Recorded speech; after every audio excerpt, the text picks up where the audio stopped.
Hey boys and girls, welcome back to How to Roll Dice. I'm Josh, and I can officially say boys and girls now because it turns out that we have something like 3 or 4 different women that have commented on this channel stating that they watch these videos. So there you go, we're working on the demographic, balancing things out a little bit every day.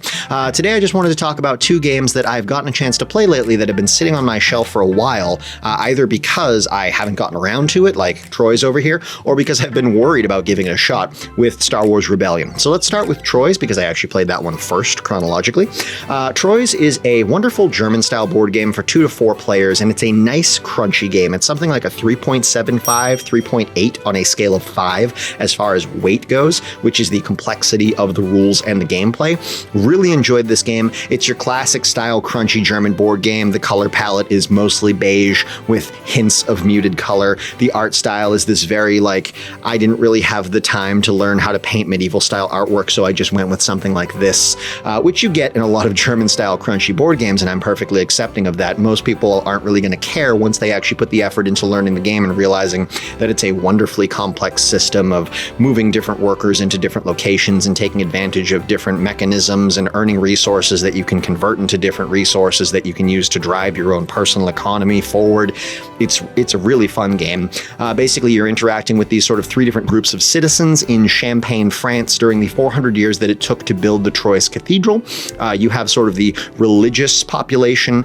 You're controlling the priests and the monks and the bishops. Then you have the militant population. You're controlling the soldiers and sort of the higher class. And then you have sort of the merchant population and the standard civilians, the peasants. And you're interacting with all of those because each of them can perform different actions and earn you different resources that you can use to get stuff done in the city and work on building the cathedral and build your prominence in your victory point pool, stuff like that.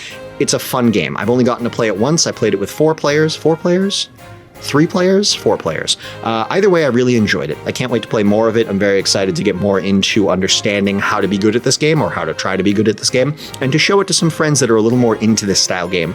I played this with 2 friends that are into board gaming, but not hugely into crunchy German board games, although I'm starting to think one of them might be, because he's a big fan of Clans of Caledonia, and that's a crunchy German board game if I've ever heard one. But I want to play this with different groups of friends and see how different people sort of give their take on it, what they like about it, what they don't like about it. But so far, big fan of Troy's.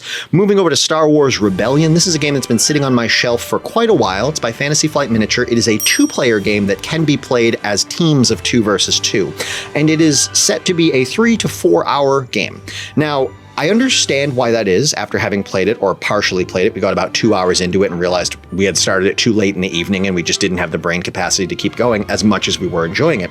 But when you open this box up, like I said, it's a $100 box, and you see everything that's inside, you immediately go, oh, okay, well, there's my $100 right there. I understand immediately. There's something like 240 miniatures split between Imperial and Rebellion miniatures. You've got ships, you've got ground units, you've got walkers, you've got battery engines, everything that you can remember from the Star Wars universe before the sequel movies that just came out from Disney, although this game is fully sponsored, or I should say licensed through Disney. So the first 3 movie, or the prequel 3, and then the original 3, all that's in here. All the different cards that you're going to see, the character cards, the recruitment cards, the action cards, the mission cards, the objective cards, the drone cards. There's a lot in here. When you set the board up, it's this massive 2-piece board, 2 full-size game boards that you connect together to show an entire display of the known Star Wars galaxy, all the different star systems that you can visit, the populations on them, the different resources that they can produce, the trackers all around the board. It's a very well-made game. It looks very nice. It sets up very cleanly. Not that there aren't a ton of pieces, because there are, but every piece has a place, and every place is clearly defined on the board or in the game description. So it's very nice looking when it's laid out. It looks very clean, like they really thought it out and put the effort in to make a game of this scale manageable. Now, the game is a very grand scale game. It fills up a 4x6 table without even trying. I wouldn't even think about playing this with 4 players, because with 2 players, there's enough going on without having to figure out teamwork. And we only played with the beginner rules. There are advanced rules that basically allow you to start with a non-default board setup. When you play with the beginner rules, it basically says the Empire starts on these star systems and the Rebels start on these star systems, and then you hide the Rebel base however you choose, but there are some additional restrictions as to how you do that, because normally you could hide the Rebel base wherever you want, including literally right next door to an Empire planet. But in the beginner rules, they basically say don't do that, because as much as it sounds like a fun, quirky idea, it's probably going to go sideways really fast for you. And you start with this, it tells you what beginning resources you start with and what beginning units. So when you strip all that away and you play with the advanced rules, the game only gets more complex. But anyways, we played 2 hours into supposedly a 4 or 5 hour game, which is what it would have likely been for us, where I was playing the Rebellion and Bryant Boba Flex was playing as the Empire. And we had a blast. The game is great. It does a really, really, really good job of simulating the setting. It, however, does not do a good job of simulating the films. So if you are a huge fan of the films, and by that I mean a diehard fan who would be upset if sort of plot points from the films were entirely removed or inverted, then you're not going to like this game as much, because that's definitely going to happen constantly throughout the course of playing. There was one point where I realized, oh, if you get Luke to Dagobah and you interact with Yoda, you actually convert Luke into Jedi Luke, which is cool. He's like a slightly different character. However, I then realized there's a good chance that Bryant could actually just fly over with the Death Star and blow up Dagobah before I even get there. And that completely changes an entire character arc and major plot point from several of the films. And stuff like that can happen constantly throughout the course of the game. So if you think of it more as a game in the Star Wars setting versus a game meant to recreate the Star Wars films, then you'll be better off. And if you're not okay with that concept, then maybe steer clear of the game.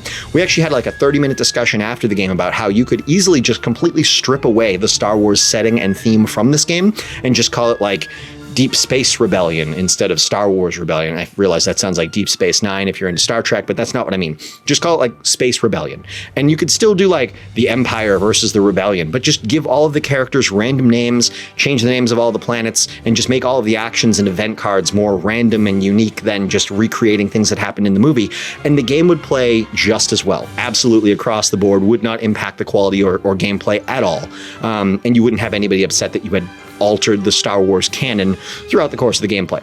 But either way, we had a blast playing this, even though we didn't finish. I can't wait to play a game of that and actually finish it. Tons of fun. Definitely takes 5 hours. Even if you're going to play through it in 4 hours, there's easily close to an hour of setup to make sure that you get everything laid out nice and ready to go. And then Troy's over here, definitely want to play more games of that. Probably going to get through another 4 or 5 games of that, so I get about half a dozen in before I even consider giving it a proper review.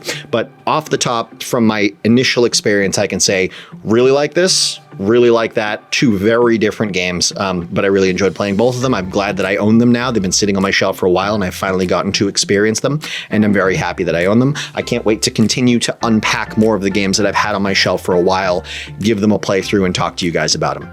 Hope you guys have enjoyed this sort of little pre-review, little intro to these 2 games, and I will see you hopefully tomorrow with the next one. Have a good day.